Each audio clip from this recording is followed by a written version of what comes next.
Okay.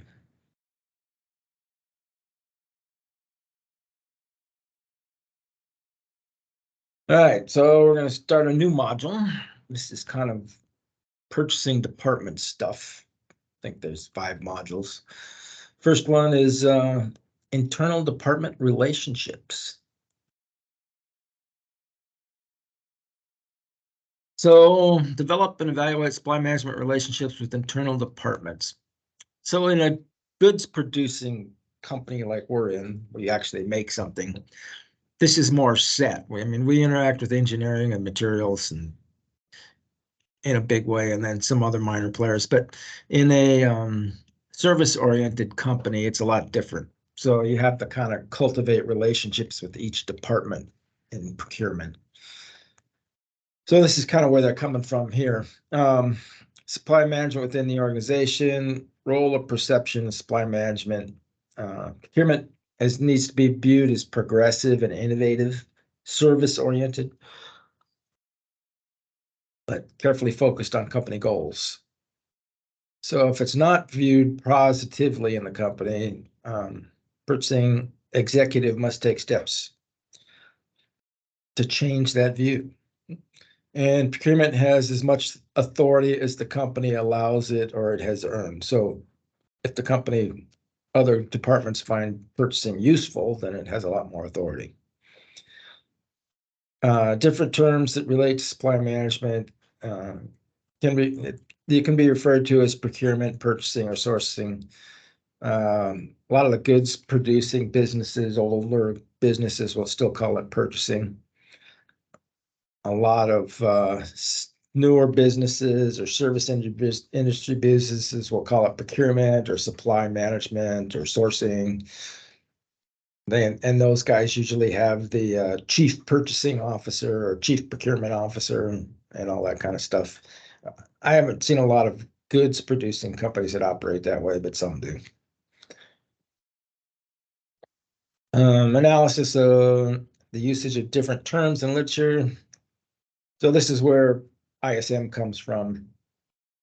Leads to the conclusion that sourcing generally refers to more strategic activities, while purchasing is more tactical or operational. Yeah, yes and no. Purchasing is an older term, and the term procurement seems to fall between the two. That's ISM's opinion. Benefits of supply management to the organization, cost savings, cost avoidance, cost containment. So cost savings, reduction in PO price. Cost avoidance, developing a new part and we do it with cheaper parts. And then cost containment, interactions with suppliers to not increase costs. Our directed design materials, how do we communicate with suppliers? These things can all. So cost containment would be using indices, that type of thing. Improved efficiencies, good communication, sales and operations can reduce buffer inventories required. Innovation involving suppliers and new products development early on, but you got to be careful you don't give away all your leverage. Risk management, carrying out due diligence and supplier selection and evaluation go a long way. Eliminating risks. Optimization or standardization. Look at whether suppliers and spend can be consolidated without increasing risk. Standardizing products. The classic one for us is standardizing fasteners. Organizational expectations. Supply management is expected to obtain the needed product or service at competitive prices. Expected to ensure the best quality from suppliers, although if you're Walmart, you're not as excited about that. Time, supply management is expected to ensure delivery of parts and services at the right time, right quantity, in order to avoid a shutdown. Work with suppliers to ensure availability of products and services. And then innovation, expected to leverage suppliers' capabilities and intellectual property and R&D. And then be actively involved in the organization's risk management program. Organizational strategies. Supply management's responsibility and strategic planning is to develop its own goals, strategies, and plans. Additionally, it can ID sourcing strategies and tactics that can help reduce total cost, enhance, I don't know about enhance revenue, but ISM likes to come from that direction, and achieve competitive advantage. Organizational policies and procedures. So should have policies on the following: ethics. So we got an ethics policy, SP9 and SP27, and we also got our code of conduct. Social responsibility, SP81, environmental control and safety. Supplier relations policy, evaluation and qualification of potential suppliers on our procedure. And then competitive bidding, we got a procedure on that. And reciprocity policy. So reciprocity is really for us is where our trucking companies are both a customer and a supplier. So do we give business to them just because they're a good customer? Or do they compete for their trucking business like everybody else? But interestingly enough, I've not seen a policy on it. So at the top are policies, organizational policies, broad direction, setting documents. These are done by the C-suite or the top of the organization. And below it are functional policies, which would be purchasing policies.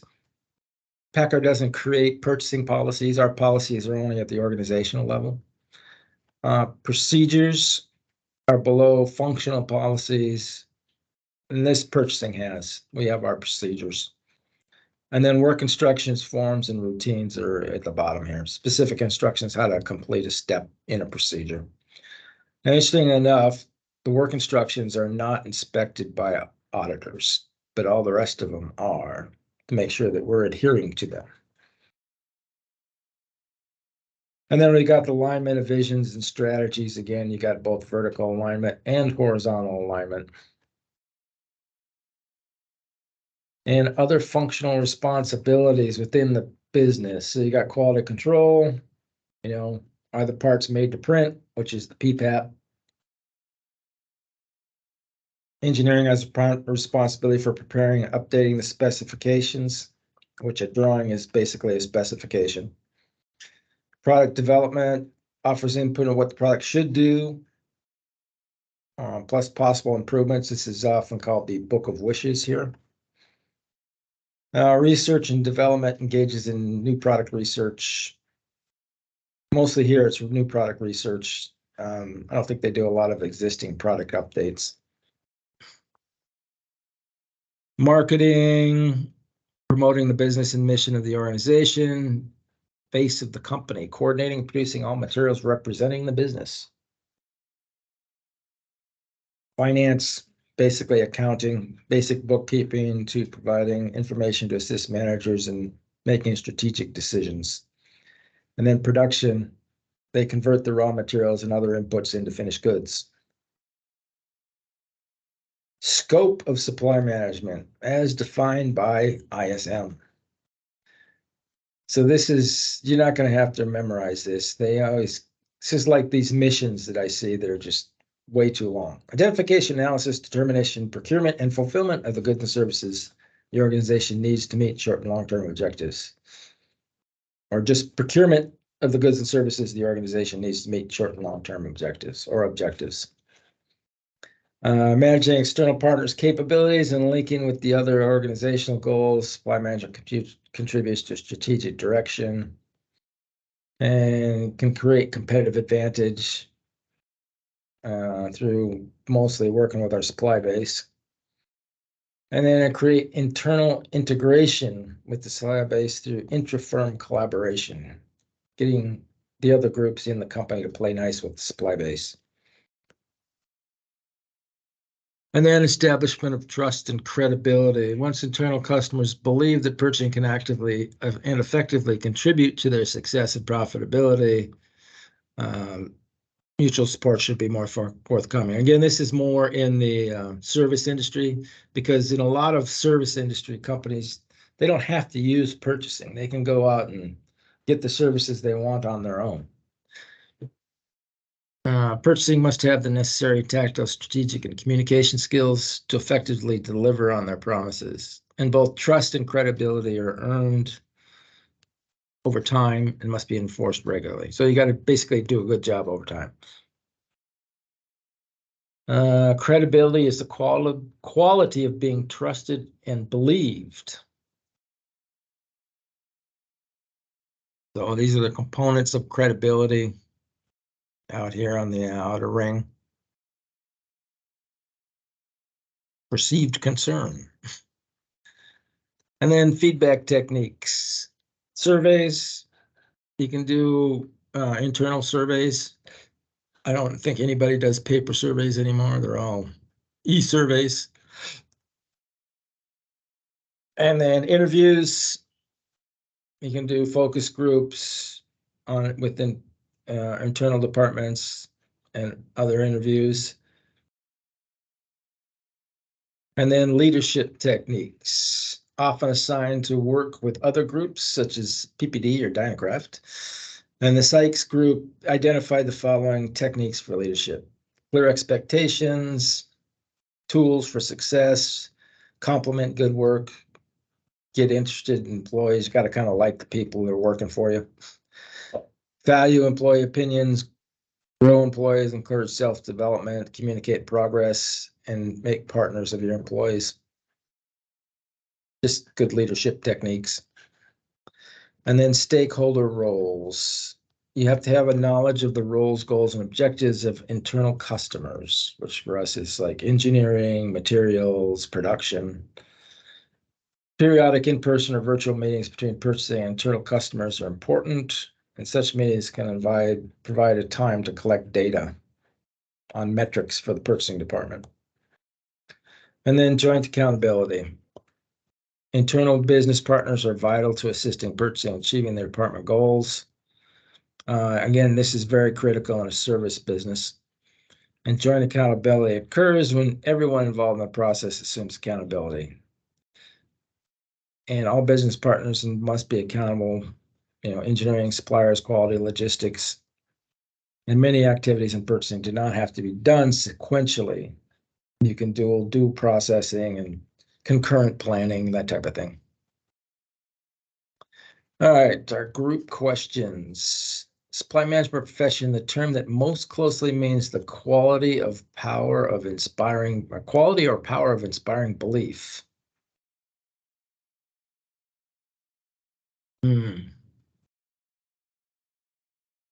Boy. I like A, influence. Yeah, I kind of like that too.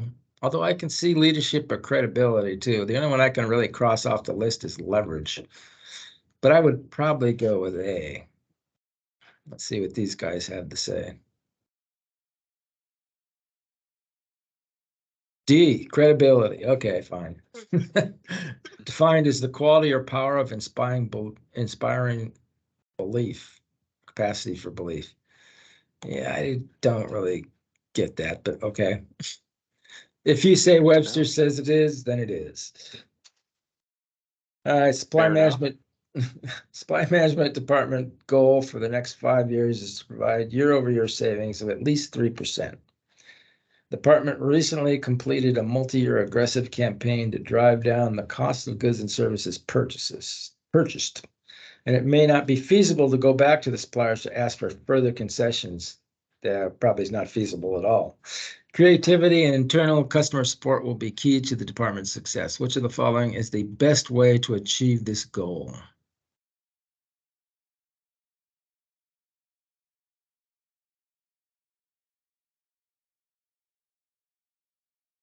So creativity and internal customer support. That's your key. I think it's going to be B. This joint accountability.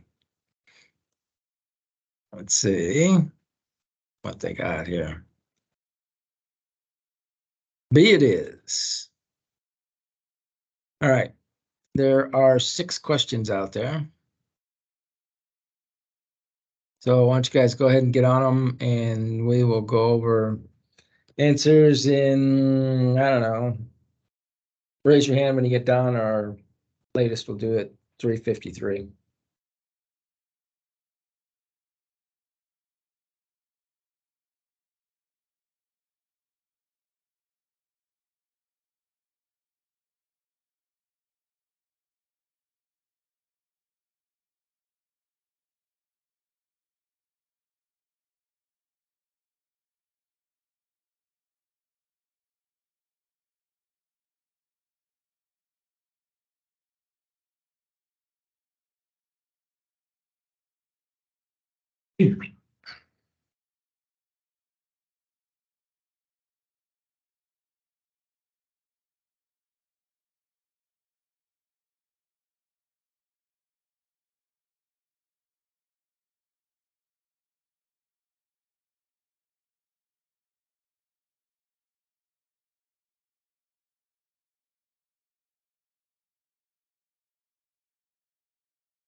Marcus, you about ready?